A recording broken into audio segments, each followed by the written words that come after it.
Hello friends, नमस्कार and welcome to समाधान।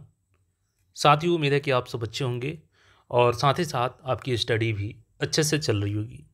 साथियों, कल संभवतः इस सरकार की अंतिम कैबिनेट बैठक होने जा रही है, क्योंकि आप इस मुहाने पे पहुंच चुके हैं कि बिहार में कभी भी कोड ऑफ कंडक्ट की घोषणा हो सकती है और सबकी निगाहें कल की कैबिनेट बैठक पे है, क्योंकि इसमें कई सारे फैसले लिए जा सकते हैं जो आगे अभी हम लोग देखेंगे।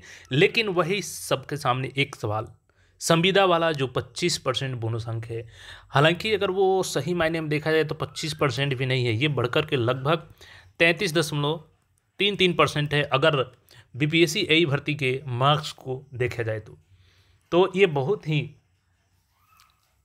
अलग टाइप का एक फैसला है जो सरकार ने फ्रेशर अभ्यर्थियों पर थोपने का काम किया है। यानी कि मेहनत कोई और करे, तैयारी में खून पसीना फ्रेशर बहाए और फायदा कौन ले जाएगा? तो संविदा कर्मी। यह वह नीति है जो फ्रेशर युवाओं के सपनों को बेरहमी से कुचल रही है। सरकार तो कहती है कि सबके लिए समान अवसर, लेकिन सच ये है कि अवसर तो एक तरफा संविदा के लिए आरक्षित हो गया है। अब सवाल ये है कि क्या प्रतियोगिता की असली परीक्षा अब मेहनत की है या संविदा की सीट और सरकार की मेहरबानी? तो इन्हीं सारे मुद्दों के साथ हम लोग आगे बढ़ेंगे और ऑल जो एग्ज़ाम पेंडिंग है, क्या इस पर डिसीजन हो सकती है, संविदा कर्मी को लेकर के क्या अभी माहौल चल रहा है और आंदोलन को लेकर के क्या अभी मूड है अभ्यर्थियों का। सबसे पहले ये नोटिस देखिएगा, तो कल 1 अक्टूबर को ये नोटिस जारी किया जाता है मंत्रिमंडल सचिवालय विभाग की तरफ से, और इसमें सेवा में मुख्यमंत्री, उप मुख्यमंत्री, सभी मंत्रीगण, राज्यपाल के प्रधान सचिव, विकास आयुक्त, बिहार प्रधान सचिव, सभी को शामिल किया जाता है इसमें। और 3 अक्टूबर देखिएगा यहाँ पे, तो 3 अक्टूबर शुक्रवार को अपराह्न 3:30 बजे से मंत्रिपरिषद की बैठक मुख्य सचिवालय स्थित मंत्रिमंडल कक्ष में पटना में होगी और अखिलेश कुमार सिंह सरकार के अवर सचिव हैं। साथ ही साथ प्रतिलिपि जो है वो किनको किनको इसमें टैग किया गया है, तो यहाँ पे देख सकते हैं। अध्यक्ष सह सदस्य राजस्व परिषद बिहार हैं, मुख्यमंत्री, प्रधान सचिव एवं बिहार पटना है, सरकार के सभी विभागीय प्रमुख सचिव, प्रधान सचिव, सचिव बिहार पटना, मुख्य सचिव के आप्त सचिव पटना, पुलिस उपाधीक्षक सचिवालय पटना, केयर टेकर सचिवालय, सहायक विद्युत अभियंता, कन्या विद्युत अभियंता, विद्युत आपूर्ति उपक्रम, कार्यपालक अभियंता, प्रबंधक सचिवालय भोजशाला, आईटी मैनेजर मंत्रिमंडल सचिवालय, अपर मुख्य सचिव, विशेष सचिव, यानी देखिएगा तो प्रशाखा पदाधिकारी, सबको यहाँ पे ये नोटिस सेंड की गई है और सबको कल उपस्थित रहना है मंत्रिमंडल की जो बैठक होने वाली है।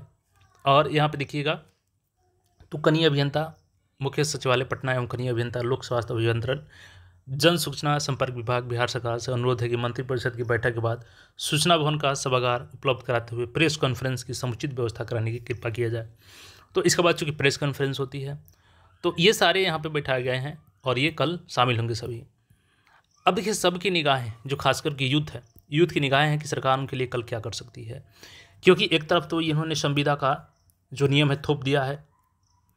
वैकेंसी निकालते हैं, वैकेंसी साल में कई वो फॉर्म भरवाते हैं एक ही फॉर्म को, उसके बाद उसमें एडिट का बोलते हैं कि डॉक्यूमेंट्स फिर से अपलोड कीजिए, उसके बाद फिर से करते हैं कि वैकेंसी हम बढ़ा देंगे, और इधर छात्र खुश हैं कि चलिए कम से कम वैकेंसी तो बढ़ी, लेकिन वो आपके साथ कहीं ना कहीं एक धोखा है, क्योंकि उसको आगे खींचना है केवल। तो वैकेंसी बढ़ा दी जाती है, फिर उसमें कहा जाता है कि नए अभ्यर्थियों को अलाउ किया जाएगा, फिर से फॉर्म भरवाया जाएगा, तो फिर से आप 1 महीने फॉर्म भरवाइए। यानी कि इस साल भी एग्ज़ाम की जो संभावना थी दिसंबर में, वो भी नहीं है आपकी। लेकिन सबसे बड़ा सवाल ये है कि जो 25% संविदा की जो यहाँ पे नोटिस थमाया गया है, इस पे हम लोग विशेष रूप से बात करेंगे, क्योंकि कई जगह लोग बता रहे हैं कि कल इसमें बड़ा फैसला हो सकता है कि संविदा कर्मियों को राहत दिया जाए। तो इसकी क्या संभावना है? देखिए, एक चीज़ तो ये है कि जो नई भर्तियां हैं पेंडिंग में हैं, हो सकता है इसके लिए कई सारी बड़ी फैसला देखने को कल मिल सकता है, जो कि कल ही क्लियर होगा। लेकिन जहाँ तक संविदा कर्मी की बात है, तो क्या आपको लगता है कि इतनी आसानी से सरकार आपकी बात मान लेगी? क्योंकि अभी तो सरकार के पास आपका इन्फॉर्मेशन केवल न्यूज़ के माध्यम से गया होगा, तो मुझे नहीं लगता है कि इस पर कोई सरकार कल फैसला लेगी। हालांकि अगर उनको सद्बुद्धि आ जाती है, फैसला ले लेते हैं, तो ये इससे बढ़कर कोई बड़ा चीज़ नहीं होगा अभ्यर्थियों के लिए, क्योंकि संविदा वाला एक बहुत ही घातक चीज़ है, जो कि फ्रेशर अभ्यर्थियों के लिए कहीं ना कहीं उनके लिए एक बड़ा मुसीबत है, और वो सीधे सीधे उनको बाहर करने का एक तरीका है। फ्रेशर बनाम संविदा, ये एक अन्याय का खेल है। यानी कि मेहनत फ्रेशर करे, मलाई संविदा खाए। देखिए, किसी को संविदा कर्मियों से कोई दिक्कत नहीं है, आप भर्ती लीजिए, लेकिन उनके लिए अलग से भर्ती लीजिए, क्योंकि फ्रेशर दिन रात किताबों में डूबा रहता है, 2-3 साल घर से दूर रख करके तैयारी करता है, लेकिन परीक्षा आते ही सरकार संविदा कर्मियों को थमा देती है सीधे 25% बोनस अंक। हालांकि एआई के पैटर्न को देखा जाए तो उसमें लगभग 33.3% अंक दिया गया है। तो अब देखिए, आप सबका लगातार कमेंट आ रहा है कि सर आंदोलन की डेट तय किया जाए। अभी भी हम लोग बात करेंगे इस पर, आंदोलन की डेट पे भी, कि क्या कुछ अभी चल रही है आंदोलन को लेकर के। लेकिन सोचिए कि अगर आप स्कोर आपका आता है 600 में 450 और संविदा कर्मी अगर 300 अंक भी लाता है ना, तो वो तो कहीं ना कहीं आपसे आगे चला जाएगा ना। लेकिन बोनस मिलते ही वो संविदा धड़ाम से नीचे गिरेगा और फ्रेशर से संविदा जो है धड़ाम से ऊपर जाएगा और फ्रेशर नीचे आ जाएगा आपका। इसे कहते हैं कि पढ़ो मत बेटा, संविदा कर लो, नौकरी सरकार खुद दे देगी।